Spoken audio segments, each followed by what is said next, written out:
साबिक वफाकी वजीर बराए कानून सेनेटर फरोग नसीम ने 190 मिलियन पाउंड्स केस में साबिक वजीर आज़म इमरान खान के दावे को मुस्तरद कर दिया।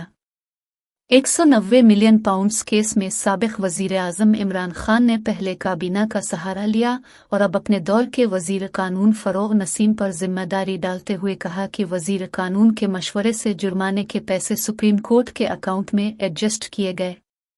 इस हवाले से साबिक वजीर कानून फरोग नसीम ने इमरान खान के दावे का जवाब देते हुए कहा कि मैंने ऐसा कोई मशवरा इमरान खान को नहीं दिया था और इस काबीना इजलास के एजेंडे में यह मुआहदा शामिल ही नहीं था।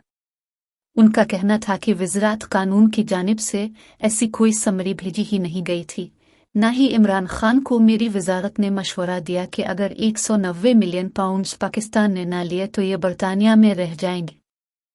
फरोग नसीम का कहना था कि इमरान खान ने खुद 190 मिलियन पाउंड सुप्रीम कोर्ट के अकाउंट में एडजस्ट करने का फैसला किया। वज़ारत कानून ने इस हवाले से उन्हें कोई मशवरा नहीं दिया और इस हवाले से सारे हक़ाइक़ रिकॉर्ड पर मौजूद हैं।